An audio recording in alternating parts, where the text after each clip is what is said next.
అయితే ఇప్పుడు బిగ్ బాస్లో నీకు నచ్చిన వాళ్ళు చెప్పినావు, అస్సలు నచ్చిన వాళ్ళు లేవు. అంటే వీళ్ళు బిగ్ బాస్ పోవడం కూడా పనికిరారు.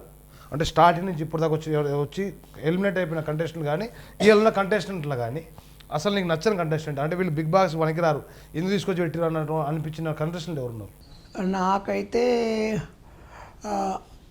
అంత ఎవరు అట్లా అనిపించలేదు. నేను చూశాను స్టార్టింగ్లో, కాబట్టి ఇప్పుడు ఎవరెవరు ఉన్నారో దాంట్లో వెళ్ళిపోయే వాళ్ళ పేర్లు నాకు తెలియదు. జస్ట్ వాళ్ళ ఫోటోలు చూపిస్తే చెప్పేవాళ్ళని, కానీ నాకైతే అలాంటివి ఏం లేదు. బిగ్ బాస్లో ఇప్పుడు వెళ్ళిన వాళ్ళు అందరూ మంచోళ్ళే, బాగా ఆడుతున్నారు. గ్రేట్. వాళ్ళు ఎంతో కొంత టాలెంట్ ఉంది కాబట్టి నాగార్జున పిలిచాడు, లేకుంటే ఎందుకు వెళ్తే చాలా మంచిగా ఎవ్వరు వేస్ట్ అని లేదు. నేనేమంటానంటే బిగ్ బాస్ పార్ట్ 1 చూసా, పార్ట్ 2 చూసా, పార్ట్ 3 చూసా. వీడికే నాకు 4 వరకే నచ్చింది బిగ్ బాస్. ఈ తర్వాత వచ్చిన జనరేషన్లో 5, 6, 7 నాకు నచ్చలేదు అంతా. ఎందుకు కారణం ఏంటంటావు? కొత్త కొత్త గేమ్స్ పెట్టడము, కొన్నిగా అంత లేదు. స్టార్టింగ్లో 1, 2, 3, 4 మాత్రం నిజంగా చెప్తున్నా. అస్సలు ఎవరంటే ప్రియాంక ఉన్నప్పుడు చాలా బాగుంది, కౌశల్ ఉన్నప్పుడు బాగుంది, ఆర్మీ కౌశల్ ఉన్నప్పుడు బాగుంది, మళ్ళీ సన్నీ ఉన్నప్పుడు బాగుంది. అక్కడి వరకు ఉన్న వాళ్ళు మాత్రం చేసే గేమ్స్ కానీ మాట్లాడే విధానం కానీ వాళ్ళే బాగా నచ్చినాయి. నాకు ఈ తర్వాత 3 బిగ్ బాస్లు నచ్చలేదు, ఓపెన్గా చెప్తున్నా నా ఫీలింగ్. సరే, ఇప్పుడు అన్నీ బాగున్నాయి. ప్రతి మనిషి జీవించడానికి అంటే బతకడానికి కుటుంబాన్ని ఎలా తీసుకొని కష్టపడతారు. సరే, ఇప్పుడు నీ జీవనాధారం ఏంది, నీ ఉపాధి ఏంది, అసలు నీ సంపాదన ఏంది, ఎంత సంపాదిస్తున్నావు, ఏం సంగతి అన్న?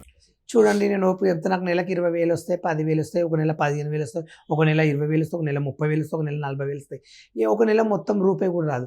నేను ఒక రూమ్ తీసుకున్నా, రూమ్ రెంట్ కట్టుకుంటాను, నా వంట నేను వండుకుంటాను. ఒక బావని మా తెలిసిన యాదవ్ వాళ్ళ ఇంట్లో వంట పని చేస్తాను, బట్టలు వినుతా, ఇల్లు తుడుస్తా. వాళ్ళతో ఉంటే అక్కడ వాళ్ళు ఫుడ్ పెడతారు, ఏదో ఖర్చులో కొన్ని డబ్బులు ఇస్తారు కూడా, వాళ్ళ ఇంట్లో ఉండి బతుకుతున్నా నా జీవితం. నాకు షూటింగ్స్ ఉన్నా లేకున్నా వాళ్ళ జీవితాంతం అన్నం పెడతారు హైదరాబాద్లో. నాకు కోరిక ఉంది, వాళ్ళ పిల్లలు కూడా చూసుకుంటారు, రేపు నా ఫ్యూచర్లో వాళ్ళు రిచ్ కాబట్టి నాకు ఆధారంగా చూసుకుంటారని చెప్పి నేను వాళ్ళ దగ్గర ఉంటున్నా. వచ్చే ఆఫర్లు మాత్రం చేస్తారు, రాకుంటే ఇంట్లో కూర్చుంటారు. అంతేగాని ఒకరిని హింసించను, ఒకరిని బ్యాడ్గా మాట్లాడను, ఒకరిని గురించి నేను అవమానించలేను. ఎందుకంటే నాది నేనే చూసుకుంటా, నా టార్గెట్ ఏందో నేనేంటో నేను చూసుకుంటా. కానీ ఒక మనిషిని మాత్రం నేను ఎప్పుడు హింసించను, ఒక మనిషి గురించి నేను తప్పుగా మాట్లాడను.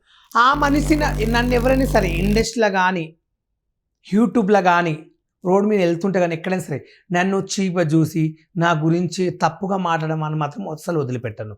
అది మాత్రం పక్క రాసేస్తాను. ఎందుకంటే నా లైఫ్ నా ఇష్టం. నాతో మీరేమనుకుంటే నేనేమనను. నాతో మీరు నాతో వీడియో చేయకుండా పర్లేదు, నాతో ఫోటో తీయకుండా పర్లేదు. నన్ను చూసి నలుగురు ఉన్నప్పుడు అవమానించడం, చీప్గా చిల్లడం మాత్రం చూడకండి. అదొక్కటి నాకు నచ్చదు. ఎందుకంటే అవి చూసే రైట్స్ మీకు లేవు. నేను ఒక మనిషి దగ్గర పోయినప్పుడు నువ్వు వచ్చావనుకో, అప్పుడు నేను నచ్చకపోతే నువ్వు ఎలా ఉండాలంటే తర్వాత వచ్చి కలుసు.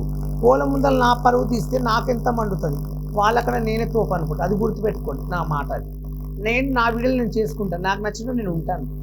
నా గురించి చీప్గా చూడకండి. మీరుంటే ఎదగండి, హీరోలు కాండి, పెద్ద పెద్ద షూటింగ్లు చేయండి, పెద్ద పెద్ద మూవీలు చేయండి, మీరు ఎక్కడికో వెళ్ళిపోండి, కోట్లు సంపాదించుకుని ఆ కోట్ల బిల్డింగ్లో వండుకోండి. కానీ లాస్ట్ చచ్చిపోయినప్పుడు మాత్రం కానీ ఎవరైనా బొందలే పెడతారు. ఒక విషయం చెప్తా, ఎంత పెద్ద డైరెక్టర్ కానీ, ఎంత పెద్ద హీరో కానీ, ఎంత పెద్ద సెలబ్రిటీ కానీ, ఎంత పెద్ద తోపులు కానీ, ఎవరైనా సరే రాష్ట్రం వెళ్ళిన, దేశంలో వెళ్ళిన, కొన్ని కోట్ల సంపద ఉన్న అంబానీ కానీ, పెద్ద పెద్ద కోట్లు సంపాదించిన బొంబాయిలు ఎంతోమంది ఉన్న లాస్ట్కి చచ్చిపోతే కాలుస్తారు, బొందలు పెడతారు. ఇది మాత్రం ఒకరు గుర్తుపెట్టుకుని బతకండి సమాజంలో. కరోనా ఆల్రెడీ పార్ట్ 1, పార్ట్ 2 వచ్చి సమాధానం చెప్పిపోయింది.